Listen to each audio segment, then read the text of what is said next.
Welcome to the Salt Strong Podcast, disrupting fishing entertainment as you know it. Prepare to laugh. Prepare to get to know fishing legends in a whole new and unfiltered way. And on occasion, you might even learn a thing or two about fishing.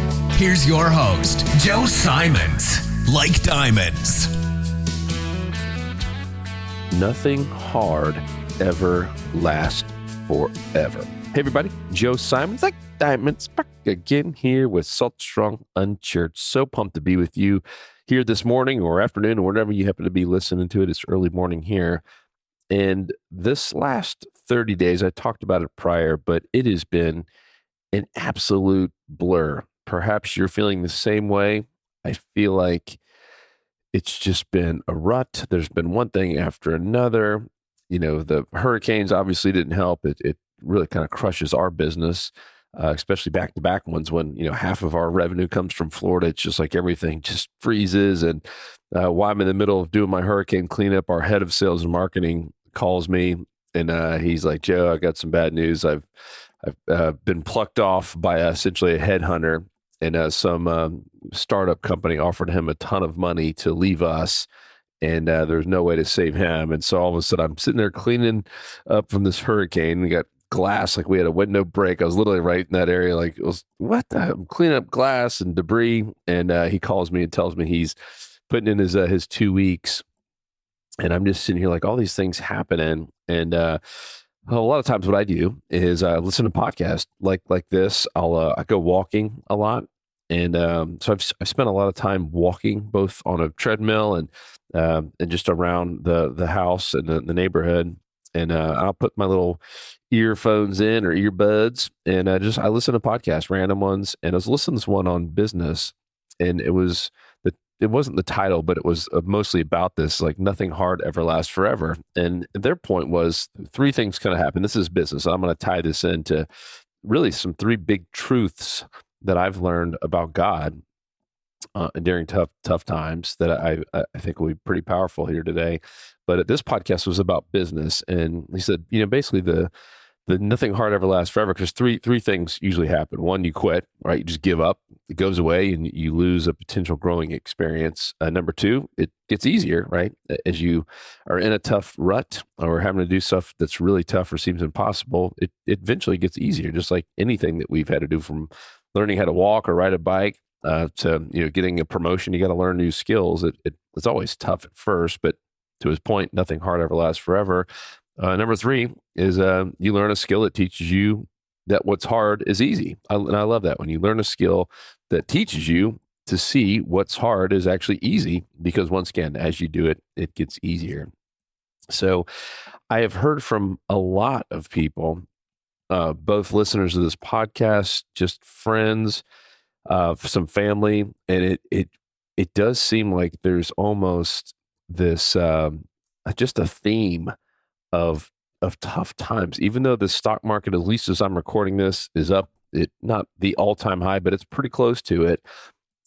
Everyone else kind of feels like they're getting left behind. That, man, the cost of everything. I mean, just, you know, Halloween was just past here, right? And I saw the bill just on the candy, like what, from Walmart? What has happened here? The cost of everything is just out of control. And so it's no wonder that people feel like they're kind of getting left behind and not saving money. And there's, you know, been a lot of just sickness and deaths and cancer. Even my wife's two of her best friends, you know, both in that 42 years of age, have both had cancer come up out of the blue. Both were super healthy. One's, you know, runs half marathons every quarter, and it seems absolutely crazy. And quite a few different deaths in the family, and some pretty severe cancer. Just, I don't know, I feel like I'm just getting hit with it from all sides, and my prayer list is continuing to grow and grow and grow. And so this was a kind of a timely episode for me when I heard this, nothing hard lasts forever. And so I started thinking about my life and some truths that have kind of popped up. And number one, this first truth that ties in with nothing hard ever lasts forever, is God doesn't make mistakes. I believe we need to understand and believe that first and foremost, that God doesn't make mistakes. That alone, when I say that, when I feel that, when I believe that, it takes a lot of the burden off. It takes a lot of that pressure off. It takes a lot of that anxiety away, right? If we just can believe, you know what, God is in control. He doesn't make mistakes. So what I'm going through is not a mistake. What I'm going through is for a purpose. Maybe it is to teach me a skill, right? Maybe it is to be this amazing growing experience. Maybe he's preparing me for something else. And that can change your attitude pretty quickly with just that first truth. And so I always like to ask, once I start believing that, all right, cool. I'm in a tough time. I'm in a rut. I feel like my world's falling apart, but I know God doesn't make mistakes. So then, what is God trying to show me through this? That's question number 2. That's not the truth number 2. That's question number 2. After we start believing that God doesn't make mistakes, all right, cool. I've got to believe you. What are you trying to show me through all of this? And I'll just tie it in with Salt Strong. This is a Salt Strong podcast. Some of you maybe have heard this. Some of you haven't heard the story. But when Luke and I started our original business plan, and by the way, we had quit our 6-figure jobs to do this. And it wasn't like we didn't come from a wealthy family. We didn't have a ton of money saved up. We had enough to get us going, right? And we had sold a small little business. So we had enough to kind of pay off our debts. My wife had student debts, and we went debt free, which was advisable for any of you guys trying to start a business. That debt can sometimes just be overwhelming. But we didn't have enough money to go forever. And we knew that, meaning if we didn't have something working in a year, we were out of luck. And going back to our old jobs, begging for them back. So we went in with this idea that if we could just create enough content, like helpful how-to videos, like the FG Nut video and some of the videos we did in that first year, and get enough traffic, get enough traffic to our website, enough eyeballs, that we could sell ads, right? Because that was a big business. It still is today, but that was a really big thing back then. If you had a good website and a specific niche, you could sell ads to advertisers who want to advertise on your site and get in front of your audience. So Under Armour at the time was, still a massive company, obviously a publicly traded company, but they were getting really big into fishing. Under Armour was sponsoring a lot of the big fishing TV shows. They got really big into hunting. If you guys remember Duck Dynasty, that was all sponsored. The whole show was sponsored by Under Armour, and they were really getting big in the outdoors. So we had this plan that we were going to get enough traffic to our site in that first year, and then we were going to start pitching companies like Under Armour to get them to give us money, right, to sustain our company and grow it, and kind of have some advertising partners. So we did that, and it actually got a lot of traffic. Hundreds of thousands of people a month in that first year. And so Tom Rowland, he's saltwater experience. He's got a fishing TV show. I had met him, and he super nice guy, and kind of just mentored me on a few things. And I knew he was sponsored by Under Armour, and so I said, "Hey, Tom, any way you can connect me with Under Armour? I want to give them a pitch about essentially being one of our top advertisers." And he loved the idea. He's like, "Hey, man, absolutely, you guys are doing great." And so I got to talk with the number one guy. I finally got on his counter. I worked my way up through the ranks and got on the guy that had the decision to either give me money or not money, to essentially keep our brand going. And by the way, we're spending way more money than we're making, right? We're barely making anything, just selling a little bit of shirts and stuff. And we needed this badly. And so we kind of put all our eggs in this basket that we were going to get a big brand like an Under Armour to give us money. And we were thinking, just based on our traffic, this is not like a crazy number. It was about $20,000 that a top advertiser like an Under Armour would pay us, $20K a month. Right. And so once again, that was not unrealistic. That was a realistic number based on how much traffic we had, hundreds of thousands of people a month. So all that being said, finally get to talk to this guy at Under Armour. And I was nervous, but I had practiced, and it was just me, and Luke was kind of waiting, in his office there, his home office. We didn't have an office at the time. And I remember where I was sitting in my desk, and I prepared, I was ready. I was going to crush it. And I get on there with the Under Armour guy. I do my little pitch, and he's listening and asking some questions. And so I asked him, I said, "Hey man, so we're really looking for just one, maybe two big advertisers, that just, we give you guys the red carpet experience. Like, we make sure that you're getting so many eyeballs, so many impressions. And then it's just an amazing partnership. And he's like, he's like, I like it. So I'm getting pumped. Like, he's kind of getting excited about it. He's like, but, and I'm like, what? What? No, what do you mean? No, let's keep talking about the good stuff. He's like, but he's like, man, we just recently, like in the last 30 days, we had a big meeting here in the outdoor space. So he's in charge of all outdoors, hunting and fishing. And he's like, we're shifting a big chunk, like the majority of all of our budget, all of our advertising budget into hunting. He's like, these Duck Dynasty guys, that was in the Duck Dynasty it's peaking at that point, their TV show and everything they're doing. And he's like, man, it's just such a big opportunity with Duck Dynasty. Like, we're shifting all the fishing budget, or most of it, over into hunting and Duck Dynasty. And I'm just sitting here. I remember the feeling of just like hopelessness. And then I started thinking, oh my gosh, I'm going to have to call Luke and tell him that, man, we're going to probably shut the door. We have nothing. So I'm still listening to him kind of explain why they're doing it. And he's like, well, here's what I can do. He's like, I can give you $1,000 a month. And at the time, Luke and I weren't even paying ourselves. So we were literally working for free for like first 8 months of the business, had not paid ourselves a penny. And to make things worse, just to keep things up, and this is before Nick came on, we had a guy named Chris, who's our web developer. We were paying him, I want to say it was $3,000 or $4,000 a month. And then you got the web hosting, let's just say another $1,000 for all the CRM and all the other stuff. So we're making essentially zero, and we're spending $5,000 or $6,000 a month. So we're just going in the hole even more, right? It's not good budget, right? To make nothing and spend $5,000 or $6,000 a month. That doesn't last forever. And so like, I'm sitting here thinking, oh my gosh, he's going to give us $1,000 a month. That's like putting a Band-Aid on a bullet wound. And so I told him, I was like, man, I have to think about it. And I was like, is there anything else we can do? And I'm like trying to, I had this opportunity of trying to fight my way back in. He's like, no, man, I'm so sorry. But it's like, love what you guys are doing. And, it's because you guys have a good thing going. So I remember getting off the call, and I cried for a little bit there. I was just like, God, like this was to me something hard, right? We'd put all our eggs in the basket. We'd quit our jobs. I mean, think about all the things we've done and convinced my wife that this was a good idea. And we got all this traffic. We thought we were doing the right thing. And all of a sudden, our number one prospect, like that was all we really had. I didn't really have a backup, right? Like it was tough to get in with the top guy of Under Armour. And they were like the premier kind of partner that we wanted. And I remember just feeling like hopeless and ticked off in myself, not anyone else.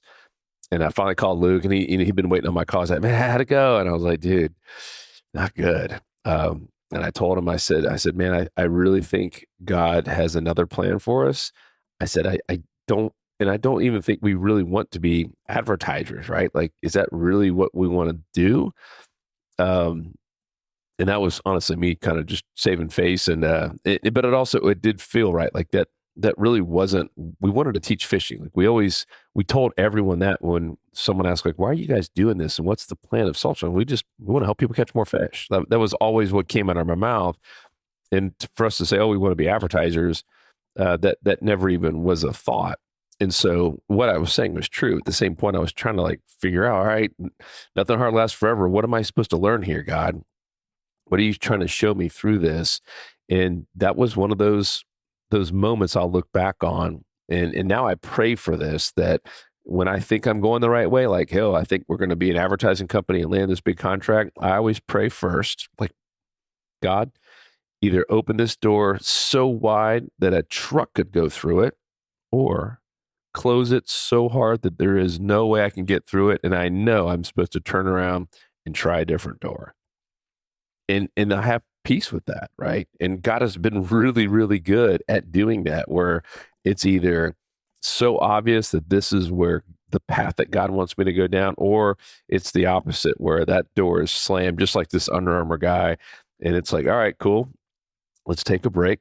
Let's take a breather. Let's go walk outside. Let's say some prayers on it and see where God's pointing us to go next. And of course, for those of you that know the rest of the story, then it went to apparel. Same thing happened with apparel. We got got into apparel, started doing pretty well. We got this licensing deal with these I'm not going to call them hucksters, but they they certainly got us in a pickle, where to the point we signed an exclusive licensing deal with them, so we couldn't even sell our own apparel. They didn't perform the way we thought they were going to and how they promised, and they wouldn't let us out of the contract for the longest time, and so we had to go pivot again. We're like, why did we do this in the first place? Oh yeah, it was to teach people how to catch fish. Let's just do that instead of trying to find all these little side ways to make this a business, from selling ads to selling t-shirts and hats and shirts. Why don't we just keep selling fishing, like selling all the stuff that we would have gladly paid for when we were making that transition from bass fishing to inshore saltwater fishing. And that's now the business today, right? I mean, we have online courses, we have an insider club that teaches fishing. Now it's an amazing community. I mean, it's evolved so much from looking back at that first year kind of a business plan. It is wild how many doors God had to shut in our face for us to kind of to pivot us around and say, hey guys, your North Star is to be teachers, is to be educators, is to be people who are uniting people through fishing. That is why we're doing this. It is not to sell hats and shirts. So it's really, really cool looking back on that. So anyhow, first truth, God doesn't make mistakes. Second truth, God never puts us through something that we can't handle. So first truth is God doesn't make mistakes. The second truth that I always believe to be true is God never puts us through something that we can't handle. When it feels impossible, it is not, right? I mean, how many times have you been that or had that feeling in your life where, man, this is just impossible? And I remember countless times, even the small stuff looking back, it's all small stuff looking back, right? It never looks like the big, massive mountain. It's a small molehill when you look back on things. But even going from like seventh grade to eighth grade, and I remember that was one of the scariest things of my life, because, up until seventh grade, I was in this small little Christian school, and that was when it ran out. There was nothing after seventh grade in this small Christian school in our little town. And after that, you had to go to the public school, and that's where the fights were. And the kids brought knives to school, and it was just rough and tough. And it was way, way, way different than the nice and peaceful small little class of 15 people for the entire grade in the small Christian school. And I remember, and I didn't know anyone. I mean, I knew some of our friends went to that one. Some, were in a different district. So it was like our friend group got cut in half from these kids that I basically spent my whole lives with, from first grade to seventh grade. And now I'm just like, I'm getting thrown into the wolves. And I remember the time, like, that was like the scariest thing, the hardest thing ever. And learning, like, I got to go to these different classes, and there's bells, and like all this stuff was so foreign to me. Yet all the other kids, they've been dealing with it in the public school system. And I remember literally it was the first like 48 hours. I think it was like day 2. These guys came up and tried to pick a fight with my buddy and I, just because we were kind of the new guys, and all that stuff was just like, oh my gosh, Mom, I don't want everyone to do this again. But hey, nothing hard ever lasts forever. And once again, God never puts us through something we can't handle. When it feels impossible, it's not. And that's, there's usually a skill or something that God is trying to teach us when he pushes us, right? God wants us to grow. The same reason that if you have kids or grandkids, you want your kids and grandkids to grow. You don't want to just be stagnant. And the only way to grow, guess what, is to try hard things, right? I say that prayer to my son Jackson and Savannah in particular. Shauna's already having to field as a teenager. She's having to do some of that stuff now in 8th grade. And I always just tell these kids at a young age, like, hey, you got to do hard things. We're going to pray that we're going to try hard things and not give up. That God never puts us through something we can't handle. The third truth, nothing hard ever lasts forever, right? Which is the main theme here. And I want to say on that, like, you're not alone. I think of the cancer story, and I've shared this a few times before, but that was one of those where, when you're going through cancer, in the back of your mind, you're thinking, that, man, this is going to be something I have to deal with for the rest of my life or I'm going to die.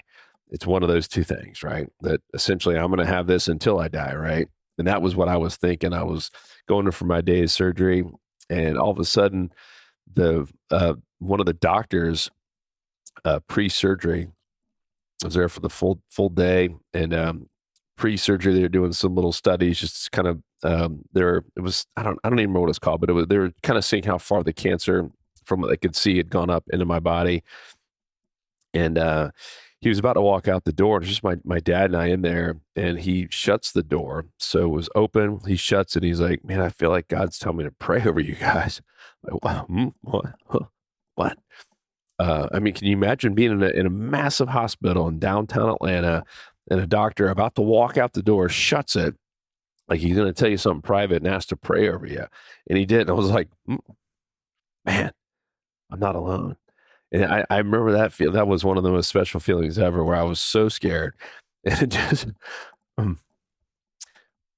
get emotional even thinking about it. I was scared to death. I'm sure my dad was scared for me. Oh, I mean, for those of you that have kids and the scary stuff they have to go through, and you don't ever want to be there, especially when I can't imagine my dad's son being 28 years old and he's sitting there having to go through a cancer surgery with your son, right? It should be the older person getting cancer, not the young one.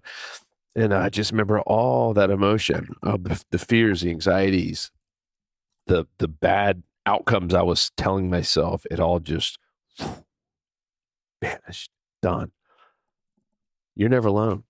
I think that's that kind of the third truth about it never lasts forever. And usually that when you're not alone. And I remember another one. I got a promotion, which should have been an exciting thing. And I got promoted probably way too early. This is my very first job. It's because I was just hustling. I was trying everything I could just to impress the boss. And he tells me, "Hey, you're getting promoted to this pretty big sales territory." I didn't know the first thing about it. Like, I was like, dude, I'm excited, but I have never been this scared in my life. Like, to the point I wanted to quit. I just got promoted. It was a pretty big promotion. And I had thoughts of quitting just to go find something else so I wouldn't have to do something that hard. Isn't that crazy?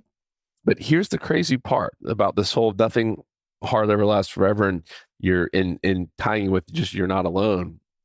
So the head of all the sales and marketing, just pretty big company, head of sales and marketing, that very first day, I'm a hot mess. I'm telling myself I'm not ready for this. I don't know what to do. I see all these other super experienced sales guys and they're just crushing it. I'm the youngest guy they've ever hired at this role. Like they even said, "You were doing this way too early, but we need you. We believe in you. You can happen." And I was like, oh my gosh, you guys are just setting me up for failure. And I'll never forget this. The guy who was in charge, super nice guy, not a hypey, salesy manager you'd think of, just good. It was good. Ended up being a good Christian guy. And he's like, "Joe, here's the deal. You're not going to fail." And I'm looking at him. He's like, "Do you know why?" I'm like, "No, sir." And he goes, "Because I'm not going to let you." He goes, "Here's the deal. I'm the sales manager here. I only get paid if you get paid. That means if you fail, I fail. That means I can't let you fail. That means if I see you failing, I'm going to grab you by the shoulder straps and pull you up. I will not let you fail at this job. Do you understand me?" And all of a sudden, like, all that fear went away. I was like, "Yes, sir. Yes, sir." And he didn't. He was amazing. I did not fail. I ended up doing really, really well. Not to say it was easy. It was really, really hard. I had to put so much study in and so much time on the weekends and going to classes and reading books. But yeah, he was right to his word. He did not let me fail, and kept putting opportunities in front of me. And I grew more during that than probably anything in my business life. And I'm still able to use some of those skills here today in the fishing world. So all that to be said, nothing hard ever lasts forever. God does not make mistakes. He never puts us through something that we can't handle. And we're never alone. He's always there for us, whether it's him talking through a doctor like he did with me in the cancer, or through that sales manager who says, "I'm going to pull you up by it's either shoulders or shoulder strap." I just remember he's like, I had the image that he's just going to really grab my shoulders and pull me out anytime he sees me getting in the mug.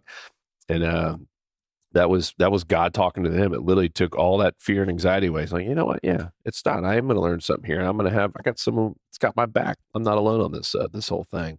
So if you're going through something tough, remember that stuff. God doesn't make mistakes. He's not ever going to put you through a tough time that you can't handle. And it never, ever, ever lasts forever. It doesn't. It's impossible to. Nothing ever lasts forever. And even if the worst case is that you have cancer, like I was going through, and you do pass away, it means it's not forever. You're now almost envious of you that you go get to spend time with God, Jesus, before I do, right? Not to say that I want to die, God, if you're listening up there while I'm doing this podcast, but that looking at it from that perspective, I got a buddy Kevin that says that all the time. He's like, man, he's spoken at quite a few funerals, and he's like, I got to be honest, I'm envious. I kind of want to be up there, chatting with God, seeing old friends, see my mom, my dad. So you are not alone. You are loved. If I can say any prayers over anything happening in your life, bad, ugly, indifferent, let me know. But I hope this helps. I hope it always reaches the right person or people. I hope it lands where it's supposed to. I know it always does. God is amazing. And once again, does not make mistakes, even with this message. So love you guys. I hope you have an amazing day. Put a big smile on your face. If you're going through some tough times, man, start praying. Do the walks. To me, the walks outside in particular, with or without listening to podcasts and stuff. Sometimes just the silence is best. Sometimes it takes hearing a voice or listening to something else to kind of get that aha moment. But yeah, it's amazing how many kind of words I've heard from God or visions I've seen while I'm just outside walking. So love you guys, and I will chat with you on the next episode. 'Cause fishing, it's in my soul. It was passed down to me from the days of old. Find us on the water if there was a way. It's been said my papa, he wrote the book on catching big reds and 20-pound snook. I wish I knew all the things he knew today. For he's the reason why we are this way. And he put fish in our soul.